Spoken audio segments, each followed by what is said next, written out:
In diesem Video möchte ich dir eine kurze Erste-Hilfe-Möglichkeit anbieten, falls du das Gefühl von Derealisation oder auch Depersonalisation kennst. Wichtig ist, dass bei den Gefühlen einer Derealisation oder auch der Depersonalisation es sich in der Regel bei den meisten Betroffenen nicht um eine ernstzunehmende Störung handelt. Wichtig ist trotzdem immer eine fachärztliche Abklärung. In aller Regel wird es eben nicht ein psychotisches Erleben sein, bei dem die Patienten sowieso schon gar nicht einschätzen können, dass sie gerade derealisieren, und in der Regel wird es auch nicht die Störung der dissoziativen Derealisation oder Depersonalisation sein, da sich dieses Störungsbild über sehr lange Zeiträume entsprechend zeigt. In aller Regel wird dein Störungsbild, dieses Gefühl der Derealisation, eher aufgrund einer Panikstörung kommen oder auch nur das sogenannte lavierte Bild einer Panikstörung darstellen. Diese Gefühle kommen zum Beispiel aus einer Stresshormonausschüttung oder entsprechend aus einer Hyperventilation, die diese Gefühle dann letztlich auch produzieren. Mehr dazu in dem Video, was ich dir hier verlinke. Und hier kommt direkt Tipp Nummer 1: Komm in Bewegung.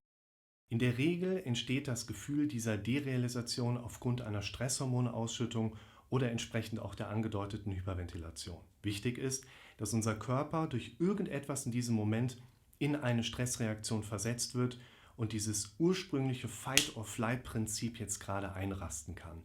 Das bedeutet, dein Körper wird mit Stresshormonen überflutet, damit du in Bewegung kommen kannst. Dein Herzschlag wird angetrieben, deine Atmung wird angetrieben, damit dein Körper mit möglichst viel Blut und Sauerstoff versorgt werden kann.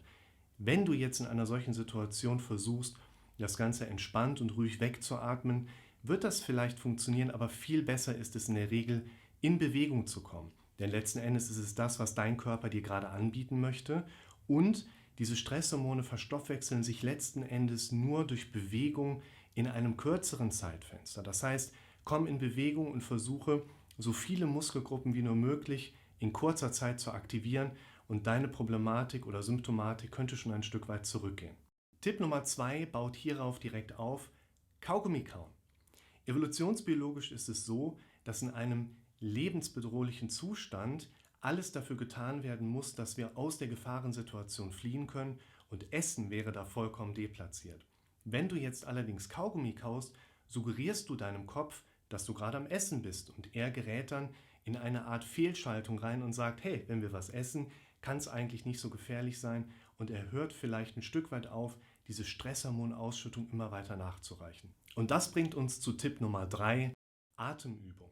Eine der Kernhintergründe, warum wir Menschen in bestimmten Situationen dieses Gefühl der Derealisation erleben, ist eben die Hyperventilation, die chronifiziert und latent eine Rolle spielt. Das bedeutet, wir atmen über zu lange Zeiträume, unwissentlich, leicht zu schnell. Das Problem, was hierbei entsteht, ist das Vasokonstriktieren der Gehirngefäße, was mit einer leichten Sauerstoffunterversorgung einhergehen kann. Das macht dann dieses komische, diffuse Gefühl, als würdest du einen halben Zentimeter neben dir stehen, oder du bist nicht ganz in dir drin, oder hast eben dieses Gefühl, dass die Umwelt nicht mehr so ganz wirklich ist. Hier solltest du entsprechend versuchen, eine Atemübung auszuprobieren, die dir dabei helfen kann, den Atem kontrolliert in eine langsamere Atemfrequenz zu bringen. Meditation alleine oder Atemübungen alleine werden dir auf lange Sicht nicht dabei helfen, dein Problem loszuwerden. Schau dir hierzu auch mal das verlinkte Video an. Deshalb gehen wir schnell zu Tipp Nummer 4. Häufig sind Symptome von Derealisation, Schwindel, eine nur lavierte Panikstörung. Das heißt, die Symptome von Angst und Panik müssen nicht unbedingt mit auftreten. Das heißt für uns, dass wir uns im Bereich der Panikstörung entsprechend auch darum kümmern sollten, was will unser Körper uns damit eigentlich sagen. In den meisten Fällen von Panikstörungen will unser Körper uns eigentlich nicht etwas sagen, aber wir können die Signale unseres Körpers anfangen, vernünftig zu interpretieren. Und das, was dein Körper in dem Sinne ausdrückt, ist auch nicht unbedingt: hey, mach in Zukunft das, dies oder jenes, sondern mach bitte erstmal nicht so weiter wie bisher. Dein Körper gibt dir leider keine klare Anleitung, die nach vorne gerichtet ist, sondern sagt dir nur retrospektiv: so bitte nicht mehr weiter. Wir dürfen also erkennen lernen, wo wir gegen unsere inneren Bedürfnisse arbeiten. Deshalb hier Tipp Nummer 1: Versuche zu erkennen, was deine inneren Bedürfnisse sind.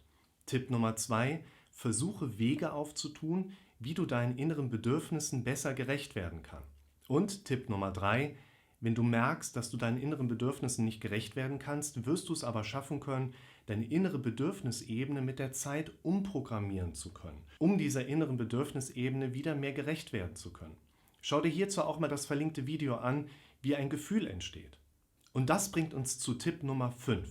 Eine langfristige Veränderung ist die Folge von Umprogrammiermustern deines Kopfes. Unser Kopf arbeitet im Prinzip in Programmiermustern und glaubt nicht an das, was richtig ist, sondern glaubt an das, was wir am häufigsten gehört oder eben auch erlebt haben. Und eine Symptomatik ist aller Wahrscheinlichkeit nach kein Ausdruck einer Krankheit. Eine Krankheit ist lediglich ein Begriff, Symptome zu umschreiben. Deine Symptomatik ist höchstwahrscheinlich Ausdruck deiner bisher antrainierten Denkstrukturen. Und daher ist es auf lange Sicht wichtig, dass du lernst, deine Denkstrukturen umzuändern und entsprechend mit der Zeit auch neue Denkstrukturen hierdurch zu programmieren. Am besten suchst du dir hierfür einen Ansprechpartner, wie ich es auch in der Praxis mache, denn für diese langfristigen Erfolge ist es immer gut, eine Reflexionsbasis zu haben. Schreib mir doch mal in die Kommentare, ob du diese Gefühle von Derealisation oder auch Depersonalisation schon mal erlebt hast oder ob du vielleicht sogar Betroffener einer Panikstörung bist. Vielleicht habt ihr auch schon andere Sachen ausprobiert, die euch in diesen Situationen geholfen haben. Ich freue mich auf eure Kommentare.